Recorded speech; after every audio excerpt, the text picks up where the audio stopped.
Welcome to my channel Jobs Tuber. Friends, हाल ही में 8 तारीख को MMRCL की तरफ से एक जॉब्स की भर्ती के लिए एक नोटिफिकेशन आ चुका है, जिनमें कुल मिलाकर 139 पोस्ट है, मतलब 139। और उसमें से अगर इम्पोर्टेंट पोस्ट की बात करूं, बहुत ही अहम पोस्टों की बात करूं, तो इसमें एक है स्टेशन कंट्रोलर और जूनियर इंजीनियर और सेक्शन इंजीनियर, जो वेरियस कैटेगरीज में है। सो फ्रेंड्स, इस नोटिफिकेशन लिहाज से बहुत जॉब एस्पिरेंट्स जो गवर्नमेंट जॉब एस्पिरेंट्स है, उनमें ये दो डाउट्स बहुत ही ज़्यादा इंपॉर्टेंट डाउट्स आ चुके हैं। कि पहला जो डाउट है, इसी डाउट्स में कई कैंडिडेट्स कंफ्यूज हो रहे हैं कि can B Tech guys eligible for diploma post, और साथ ही साथ अदर स्टेट कैंडिडेट्स जो महाराष्ट्र का है, जो Maharashtra metro rail corporation limited का नोटिफिकेशन है। सो क्या महाराष्ट्र के जो रेल नोटिफिकेशन में क्या अदर स्टेट, मतलब जो बिहार, आंध्र प्रदेश या कर्नाटका, तमिलनाडु, क्या अदर स्टेट कैंडिडेट्स एलिजिबल है इस नोटिफिकेशन को? सो फ्रेंड्स, मैं आपको इस नोटिफिकेशन में मैं इसको आप लोगों को इस वीडियो में पूरी जानकारी दूंगा। फ्रेंड्स, अंत तक वीडियो देखिए, और अगर वीडियो अच्छा लगा तो लाइक करिए, शेयर करिए और साथ ही साथ चैनल सब्सक्राइब करिए। फ्रेंड्स, सबसे पहले मैं आपको बता दूं कि सबसे पहले मेरा रिक्वेस्ट यही है कि प्लीज़ सब्सक्राइब माय चैनल, और साथ ही साथ मैं कुछ 1-2 दिन में मैं इस एग्ज़ाम के रिलेटेड प्रिपरेशन स्ट्रैटेजी और इम्पोर्टेंट बुक्स जो चाहिए इस एग्ज़ाम के रिलेटेड, जो कि स्टेशन मास्टर के लिए, जेई के लिए, और साथ ही स्टेशन मास्टर ने स्टेशन कंट्रोलर के लिए, और जेई के लिए, और सेक्शन इंजीनियर एग्ज़ाम्स के लिए जो इम्पोर्टेंट बुक्स और प्रिपरेशन स्ट्रैटेजी के बारे में एक वीडियो बना रहा हूँ, और कुछ 1-2 दिन में अपलोड कर दूंगा। फ्रेंड्स, इसलिए मेरा चैनल सब्सक्राइब करिए। फ्रेंड्स, सबसे पहला क्वेश्चन आपको मैं बता दूं कि क्या बीटेक, जो जिन लोगों ने बीटेक किया है, वो इस पोस्ट के लिए एलिजिबल है, स्टेशन कंट्रोलर या ट्रेन कंट्रोलर, जो कि 56 सबसे अगर इम्पोर्टेंट पोस्टों की बात करूँ तो यही कैटेगरी का जो पोस्ट बहुत ज़्यादा है। इसी कैटेगरी में स्टेशन कंट्रोलर में 56 पोस्ट है इसके लिए। सो अगर इसका आंसर अगर देखूं तो ये हाँ एलिजिबल है। जो डायरेक्ट बीटेक किया है, जो बिना डिप्लोमा के अगर बीटेक किया, वो भी बंदा इस पोस्ट के लिए एलिजिबल है, अगर वो बीटेक रेस्पेक्टिव डिसिप्लिन में क्या होगा अगर करा तो। यहाँ पर उसका प्रूफ आपको बता रहा हूँ, ये पॉइंट आप नोट डाउन कर लीजिए।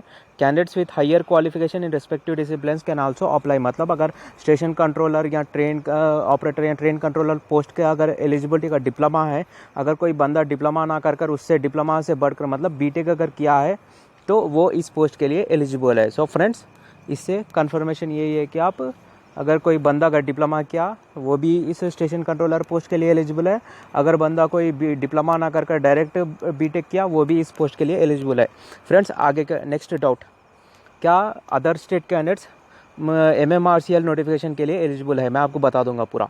फ्रेंड्स, हाल ही में MMRCL नोटिफिकेशन आया, और साथ ही साथ बहुत सारे अनएम्प्लॉयड कैंडिडेट्स जो जॉब एस्पिरेंट्स है, वो बहुत सारे most of the candidates from other states, मतलब जो दूसरे राष्ट्र के हैं, जैसे कि बिहार, कर्नाटका, तमिलनाडु, तेलंगाना, आंध्र प्रदेश, ये जो एस्पिरेंट्स में कई जॉब एस्पिरेंट्स पाए जाते हैं, जो किसी न किसी गवर्नमेंट जॉब को क्रैक करने का उम्मीद में रहते हैं। उनमें कई डायलेमा में है, कन्फ्यूजन में है कि क्या वे एलिजिबल है इस नोटिफिकेशन के लिए। सो फ्रेंड्स, आपको बताऊँगा, क्योंकि इसमें एक क्राइटेरिया दिया है जिससे कि बहुत ज़्यादा कन्फ्यूजन है। सो फ्रेंड्स, मैं इसी वीडियो में क्लैरिफाई करूंगा। सबसे पहले आपको नोटिफिकेशन बता दूं, 8 तारीख को नोटिफिकेशन आया था, और इसका ऑनलाइन रजिस्ट्रेशन 14 दिसंबर 2020 से स्टार्ट होने वाला है, और लास्ट डेट इसका एप्लीकेशन का लास्ट डेट है 21 जनवरी 2021। सो टाइम है बहुत। सो इसमें सबसे इम्पोर्टेंट अगर पोस्ट बात करूं तो स्टेशन कंट्रोलर है, ट्रेन ऑपरेटर, ट्रेन कंट्रोलर, जिसका जिक्र अभी मैं किया हूं। इसकी सैलरी है बेसिक पे स्केल है 33,000 से 1 लाख तक, और कुल मिलाकर 56 यही बहुत ज़्यादा वैकेंसीज है इसी कैटेगरी में। और इसकी एजुकेशनल क्वालिफिकेशन की अगर बात करूँ तो इलेक्ट्रिकल या इलेक्ट्रॉनिक्स या मैकेनिकल, इन तीनों में से अगर कोई भी अगर डिप्लोमा किया या बीटेक, मतलब अगर कोई बंदा अगर डिप्लोमा इलेक्ट्रिकल या डिप्लोमा इलेक्ट्रॉनिक्स या डिप्लोमा मैकेनिकल किया, या तो अगर कोई बंदा B Tech electrical, B Tech electronics, B Tech mechanical किया, वो बंदा इस पोस्ट के लिए एलिजिबल है। सो मैं आपको ऑलरेडी बता चुका हूँ। सो फ्रेंड्स, अगर एज लिमिट की बात करूँ तो 18 से 28 साल के अंदर होनी चाहिए एज क्राइटेरिया। और साथ ही साथ यहाँ पर एक ऑप्शन यही जो कई कैंडिडेट्स को कंफ्यूज कर रखा है कि यहाँ पर एक कंडीशन दिया है कि should have knowledge of Marathi language, reading, writing and speaking. और साथ ही साथ फ्रेंड्स सेक्शन इंजीनियर का पोस्ट भी दिया गया है इसमें इलेक्ट्रिकल वालों के लिए, जो 4 वैकेंसीज है, अनरिजर्व 3 है, ओबीसी 1 है। और जो इसके लिए 4 साल का इलेक्ट्रिकल इंजीनियरिंग बीटेक मांग रहा है। और साथ ही साथ सेक्शन इंजीनियर आईटी के लिए एक पोस्ट है, जो आईटी या कंप्यूटर साइंस में बीटेक होनी चाहिए। सेक्शन इंजीनियर इलेक्ट्रॉनिक्स, जो कि 4 साल का बीटेक इलेक्ट्रॉनिक्स या इलेक्ट्रॉनिक्स एंड टेलीकम्युनिकेशन ब्रांच से होनी चाहिए, जो 5 वैकेंसीज है, यूआर 4 है, अनरिजर्व 4 है, ओबीसी 1 है। सेक्शन इंजीनियर मैकेनिकल की बात करूँ तो एक ही वैकेंसी है, जो कि मैकेनिकल इंजीनियरिंग में का बीटेक होनी चाहिए। और जूनियर इंजीनियर इलेक्ट्रिकल की बात करूँ तो फ्रेंड्स यहाँ पर 3 साल का डिप्लोमा दिया है। सो फ्रेंड्स ऑलरेडी मैं आपको कंडीशन बता चुका हूँ इस पोस्ट के लिए। बीटेक जो बंदा अगर बीटेक किया डिप्लोमा ना कर वो भी एलिजिबल है, क्योंकि मैं आपको पहले ही आपको ऊपर का एक कंडीशन बता चुका हूँ कि candidates with higher discipline who did the degree in higher discipline other than mention they are eligible. मतलब जो डिप्लोमा ना कर उससे बढ़कर मतलब बीटेक अगर किया है उसी डिसिप्लिन में, तो वो बंदा इस पोस्ट के लिए एलिजिबल है। सो फ्रेंड्स जूनियर इंजीनियर के लिए डिप्लोमा में इलेक्ट्रिकल इंजीनियरिंग या बीटेक में अगर इलेक्ट्रिकल इंजीनियरिंग अगर कोई बंदा किया है तो वो एलिजिबल है। और साथ ही साथ फ्रेंड्स ये भी ऐसे ही मान लो, जूनियर इंजीनियर जैसे कि डिप्लोमा या बीटेक इन इलेक्ट्रॉनिक्स और इलेक्ट्रॉनिक्स एंड टेलीकम्युनिकेशन में जिसका डिप्लोमा या बीटेक हुआ है वो एलिजिबल है। और साथ ही साथ मैकेनिकल जूनियर इंजीनियर इसके लिए भी डिप्लोमा या बीटेक कोई एक की आवश्यकता है। जूनियर इंजीनियर सिविल इसके लिए भी डिप्लोमा या बीटेक। फिर एक बार मैं आपको ये कंडीशन आपको बता दे रहा हूँ, candidate with higher qualification respective disciplines और आल्सो अप्लाई।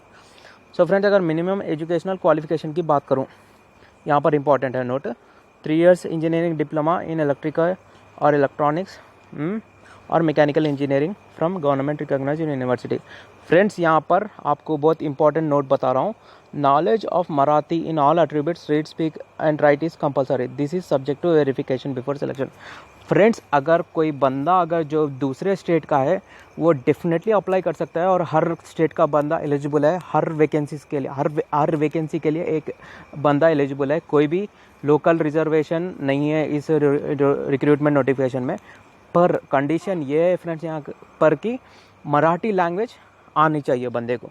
वो कब? बिफोर वेरिफिकेशन, मतलब सिलेक्शन से पहले वेरिफिकेशन होगा। जैसे कि एक ऑलरेडी रिटन टेस्ट होगा फ्रेंड्स, उस रिटन टेस्ट में ऑलरेडी वेटेज दिया है 15 मार्क्स का।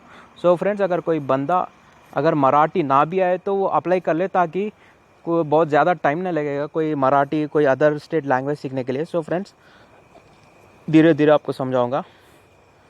ये है इसका एलिजिबिलिटी। सो फ्रेंड्स यहाँ पर यही बता रहा हूँ, in notification it mention that proficiency in Marathi language is must to get eligible for post, मतलब मराठी लैंग्वेज आनी चाहिए। पर फ्रेंड्स यहाँ पर ये नहीं दिया कि आपका एसएससी या मैट्रिकुलेशन मराठी लैंग्वेज एक सब्जेक्ट रहने चाहिए आपके एसएससी। आप जो पढ़ चुके हैं 10th क्लास या एसएससी या मैट्रिकुलेशन में अगर आप स्टडी किए हैं उसमें मराठी सब्जेक्ट रहना बोलकर यहाँ पर कंडीशन नहीं है। बट अगर मैं आपको कुछ चंद दिन पहले APDCL मतलब असम पावर कॉरपोरेशन लिमिटेड का अगर नोटिफिकेशन बताऊं तो वहाँ पर एक कंडीशन दिया था कि बंदा असम का ही सिटी मतलब असम स्टेट से ही रिलेटेड होनी चाहिए, और साथ ही साथ उसका 10 या मैट्रिकुलेशन असम लैंग्वेज एक सब्जेक्ट रहना चाहिए उसके 10th में या मैट्रिकुलेशन में। वो कंडीशन यहाँ पर नहीं है। सो फ्रेंड्स हर स्टेट से अगर हर स्टेट का कैंडिडेट इस एग्ज़ाम के लिए एलिजिबल है, पर यहाँ पर एट द सेम टाइम उस बंदे को मराठी लैंग्वेज में प्रोफिशिएंसी मतलब वो सीख भी सकता है, क्योंकि अभी बहुत टाइम है एग्ज़ाम के लिए। सो हर रोज़ अगर आप थोड़ा बहुत 1 घंटा भी अगर आप इसके लिए क्रेडिट कर लोगे तो बहुत आसानी से मराठी लैंग्वेज आप सीख लोगे। सो फ्रेंड्स यहाँ पर लोकल रिजर्वेशन या स्टेट रिजर्वेशन नहीं है इस नोटिफिकेशन से मैं। सो हर कैंडिडेट्स ऑल स्टेट्स मतलब पूरे स्टेट्स के कैंडिडेट्स इस एग्ज़ाम के लिए एलिजिबल है हर वैकेंसीज में बेस्ड ऑन कैटेगरी वाइज, जैसे कि UR OBC SC ST के बेस्ड पर। अगर सिलेक्शन प्रोसेस की बात करूं तो स्टेशन कंट्रोलर या ट्रेन ऑपरेटर ट्रेन कंट्रोलर के लिए सिर्फ 4 स्टेज का है। पहला एक ऑनलाइन टेस्ट रहेगा, और फिर साइको टेस्ट रहेगा, पर्सनल इंटरव्यू रहेगा, और बाद में मेडिकल एग्जामिनेशन रहेगा। अगर मैं सेक्शन इंजीनियर और जूनियर इंजीनियर की बात करूं तो सिर्फ 3 स्टेज का है, एक ऑनलाइन एग्ज़ाम और पर्सनल इंटरव्यू और साथ ही साथ मेडिकल एग्जामिनेशन रहेगा। सो फ्रेंड्स, अगर रिटन टेस्ट की बात करूँ मैं, तो इसमें 3 पार्ट्स रहेंगे। एक मराठी लैंग्वेज रहेगा जिसमें 15 क्वेश्चंस रहेंगे। यहाँ पर ध्यान दें, आपको मराठी आप सीखनी चाहिए, बेसिक नॉलेज आपका रहना चाहिए, और आपको राइटिंग, रीडिंग और स्पीकिंग आनी चाहिए। सो फ्रेंड्स, यहाँ पर सिर्फ 15 क्वेश्चंस रहेंगे। यहाँ पर आपको सिर्फ 40% मार्क्स लानी चाहिए इसमें कोई, क्योंकि यहाँ पर फ्रेंड जो कुछ मेरिट बनाया जाएगा ये सिर्फ पार्ट 2 और पार्ट 3 के बेस पर ही रहेगा। और पार्ट 2 में आपको इंग्लिश मीडियम में क्वेश्चंस रहेंगे, जैसे कि जनरल और क्वेश्चन जीके और लॉजिकल एबिलिटी और क्वांटिटेटिव एप्टीट्यूड आएंगे पार्ट 2 में, जो कुल मिलाकर 35 क्वेश्चन आएंगे। और साथ ही साथ पार्ट 3 में आपको टेक्निकल क्वेश्चन आएंगे, जैसे कि जूनियर इंजीनियर इलेक्ट्रिकल है तो इलेक्ट्रिकल बेस्ड क्वेश्चंस आएंगे। अगर स्टेशन मास्टर रह गए तो उसके सिलेबस के बेस पर टेक्निकल क्वेश्चंस आएंगे। सो फ्रेंड्स, उसके बेस पर 100 क्वेश्चंस आएंगे। और फ्रेंड्स, यहाँ पर इंपॉर्टेंट नोट आपको बता रहा हूँ, candidates who qualify in part 2 and part 3 and rank high on merit list is only considered for next stage. मतलब जिन लोगों ने पार्ट 2 और पार्ट 3 में बेहतरीन परफॉर्मेंस किया, अच्छा एग्ज़ाम दिया और ज़्यादा से ज़्यादा मार्क्स लाया, उन्हीं का सिलेक्शन में मेरिट लिस्ट प्रिपेयर किया जाएगा। सो इससे कंफर्म है कि पार्ट 1 सिर्फ एक क्वालिफाइंग नेचर है। मतलब आपको अगर 15 क्वेश्चन है, उसमें से अगर सिर्फ आपको 40 मार्क्स या 40%, मतलब 100 मार्क्स का अगर 15 क्वेश्चन आए, और अगर मान लो कि अगर 15 क्वेश्चन है और अगर 100 मार्क्स का है या 15 मार्क्स का है, तो फ्रेंड्स उसमें सिर्फ 40% ही आपको लाने से चल जाएगा। इसमें कोई आपको पार्ट 1 में ज़्यादा मेहनत करने की कोई ज़रूरत नहीं। सिर्फ क्वालिफाइंग नेचर है, मतलब आपको सिर्फ क्वालिफाई करना होगा। असल तो आपको पार्ट 2 और पार्ट 3 में जब ज़्यादा से ज़्यादा मार्क्स लाने होंगे, ताकि नेक्स्ट स्टेज के लिए क्वालिफाई हो सको। सिलेबस आप इस वेबसाइट से आप ले सकते हैं, पर्टिकुलर वैकेंसीज के रिलेटेड। सो यहाँ पर और एक one thing to remember that one must learn Marathi language. So at the same time friends, I don't think it looks very difficult. मतलब मराठी के कई अल्फ़ाबेट्स हिंदी के ही होते हैं, हिंदी रिलेटेड ही रहते हैं। मतलब 95% of the Marathi alphabets are derived from Hindi language. I mean both Hindi and Marathi derived from Sanskrit. So friends, आप अगर डेली अगर आधे घंटे से 1 घंटा भी अगर मराठी पर, जो ट्रू जॉब एस्पिरेंट्स है और साथ ही साथ MMRCL में अगर जॉब हर हाल में पाना चाहते हैं, वो सिर्फ हर दिन आधे घंटे से 1 घंटे तक, अगर आप 40 से 45 दिन तक आप अगर आधा घंटा या 1 घंटा अगर डेली अगर मराठी लैंग्वेज सीखने में लगा दोगे, तो बहुत आसानी से आ जाएगा। सो यहाँ पर in written exam there are 3 parts only. Part 1 15 question Marathi language के होंगे, 35 क्वेश्चन एप्टीट्यूड और रीजनिंग जीके से रहेंगे, 100 क्वेश्चन पार्ट 3 जो है टेक्निकल क्वेश्चन रहेंगे। और पार्ट 1 सिर्फ एक क्वालिफाइंग नेचर ही है, इसका फाइनल मेरिट लिस्ट प्रिपेयर करने में कोई योगदान नहीं रहेगा, मतलब कोई क्रेडिट नहीं रहेगा फाइनल मेरिट लिस्ट में। सिर्फ ही आपको क्वालिफाई करना है 40% मार्क्स लाकर पार्ट 1 में। सो फ्रेंड्स, ये था वीडियो। अगर आपको वीडियो अच्छा लगा तो लाइक करिए, शेयर करिए और साथ ही साथ चैनल सब्सक्राइब करिए, ताकि आपको मैं हर रोज़ अलग अलग जॉब नोटिफिकेशन रिलेटेड न्यूज़ आपको दे सकता हूँ। साथ ही साथ आपको प्राइवेट जॉब नोटिफिकेशन के रिलेटेड न्यूज़ भी आपको हर रोज़ बता सकूँ फ्रेंड्स। Thank you.